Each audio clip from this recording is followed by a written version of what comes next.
Paper number 6, physical chemistry, statistical thermodynamics, chemical dynamics, electrochemistry and macromolecule. Module number 33, title Flory theory.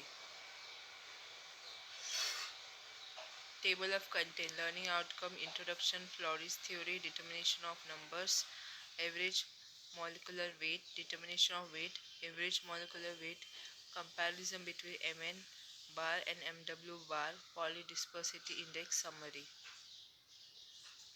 आज हम क्या सीखेंगे? Learning outcome. After studying this module, you shall be able to know the detailed theory behind the Flory's principle. ये modules में हम क्या सीखेंगे? हम फ्लोरी प्रिंसिपल्स के पीछे जो थ्योरी है वो सीखेंगे। Evaluate weight average molar mass and number average molar mass.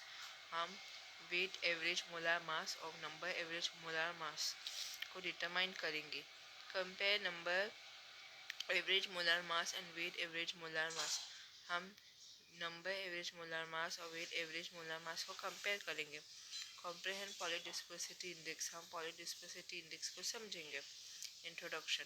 Polymer are the non-homogeneous substances which contain mixture of chemically similar molecules which are different in size and distributed around an average। Polymer जो है वो non-homogeneous substance है जिसमें chemically same chemical का mixture रहता है जिसका size अलग अलग रहता है, उसका डिस्ट्रीब्यूशन भी एवरेज रहता है।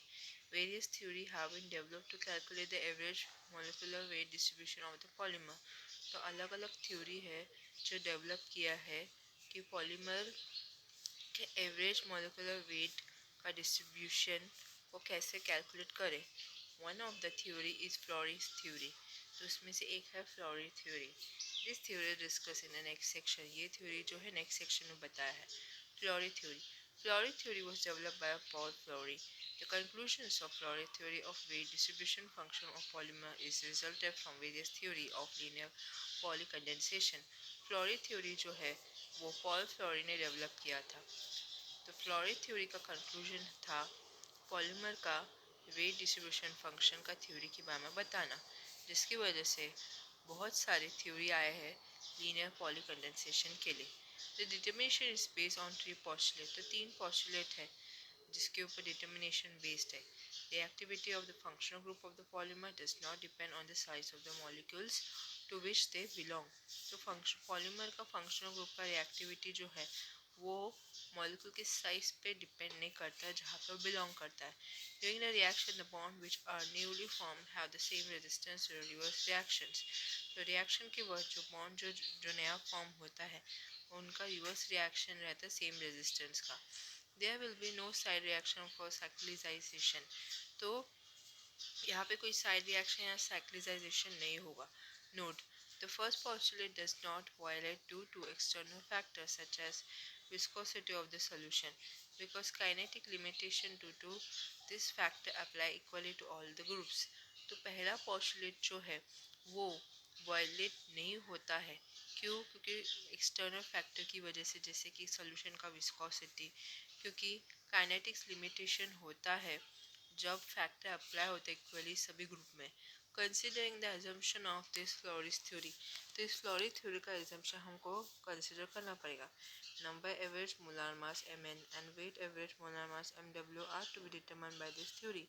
तो number average molar mass Mn और weight average molar mass Mw जो है डिटरमाइन होता है इस थ्योरी की वजह से। This theory is valid only to linear polymerization and not to branch polymerization। ये जो थ्योरी है एप्लीकेबल है लीनियर पॉलीमराइजेशन के लिए, ना कि ब्रांच पॉलीमराइजेशन के लिए। There is no loss of mass during the polymerization, that is linear polymerization is assumed to be addition polymerization and not condensation polymerization। तो यहाँ पे पॉलीमराइजेशन के वक्त जो है मास लॉस नहीं होता है, मतलब लीनियर पॉलीमराइजेशन जो है अज्यूम होता है कि वो एडिशन पॉलीमराइजेशन है और वो कंडेंसेशन पॉलीमराइजेशन को इंक्लूड नहीं करता है। As it is linear addition polymerization, no loss of mass, weight of I mer is I time the weight of monomer। तो linear addition polymerization में कोई भी मास लॉस नहीं होता है, मतलब आई का वेट जो है तो आई टाइम जो रहता है मोनोमर का वेट रहता है m1 equal to m0, m2 equal to 2m0, m3 equal to 3m0, therefore mi is equal to I m0. ये फर्स्ट इक्वेशन है where I is degree of polymerization, m0 is the weight of the monomer. I जो है degree of polymerization जो है और m0 जो है weight of है मोनोमर का. Total number chain of all type will be given by, तो जो सभी टाइप का टोटल नंबर चेन जो है वो क्या रहता है n1 plus n2 plus n3 and so on plus ni equal to n. तो that is epsilon ni is equal to n, epsilon I ni is equal to n0. The probability of formation of change with I number of monomer, that is P is in bracket IP is derived as below. तो जो chain का formation का probability यहाँ पे number of monomer आया रहता है, मतलब P in bracket I P determine होता है नीचे, डिराइव होता है नीचे. Let P be the probability that reaction is occur to link to adjacent monomeric segment. तो P जो है वो प्रोबेबिलिटी है जहाँ पे रिएक्शन होता है लिंक करता है दो एडजेसेंट मोनोमेरिक सेगमेंट में. Then 1 minus P will be probability when no linkage has occurred. तो 1 माइनस P जो है प्रोबेबिलिटी है जहाँ पे कोई भी लिंकेज नहीं होता है. Consider when one monomer unit react that is I equal to 1, then P in bracket 1 comma P is equal to P0 1 minus P is to 1. As in one single unit there cannot be any bond formation there for P0. तो यहाँ पे एक monomer unit react करता है, मतलब I equal to 1 रहता है. P में जो ब्रैकेट के अंदर 1 कॉमा P रहता है is equal to P0 in bracket 1 minus P raise to 1. तो इसमें सिंगल यूनिट रहता है जो कभी भी बॉन्ड फॉर्मेशन नहीं हो सकता है. When two monomer react, then I equal to 2, and number of bond form will be 1.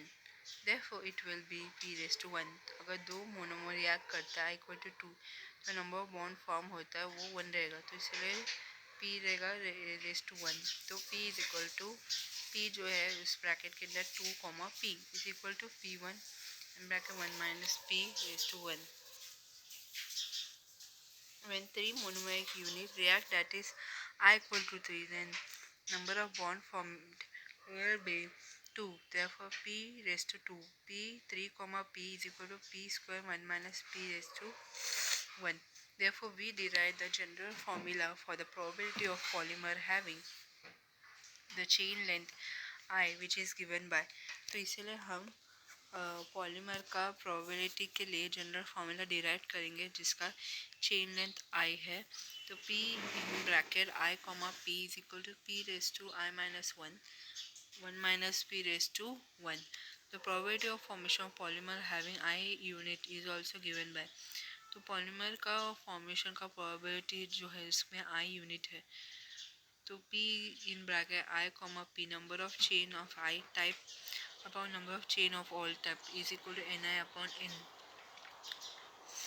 P जो है ब्रैकेट में I comma P है, तो number of chain I type और number of chain of all type जिसका formula है equal to Ni upon N.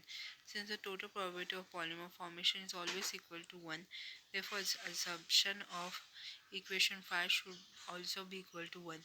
तो वैसे भी पॉलीमर फॉर्मेशन का टोटल प्रोबेबिलिटी हमेशा 1 रहता है, तो इसलिए इक्वेशन 5 का समेशन जो रहता है वो 1 ही रहता है. Epsilon I equal to 1 raise to infinity P in bracket I comma P is equal to epsilon I P raise to I minus 1 and back 1 minus P raised to 1 1 minus P raised to 1 epsilon I P raised to I minus 1 equal to 1. Left hand side 1 minus P is P0 plus P1 plus P2 plus P3 plus so on. 1 minus P in bracket 1 plus P plus P2 plus P3 plus and so on. Using binomial expansion 1 plus P plus P2 plus P3 plus equal to 1 minus P raised to minus 1. So equal रहेगा 1 minus P raise minus 1 equal to 1. Hence total probability is equal to 1. तो total probability जो है 1 है.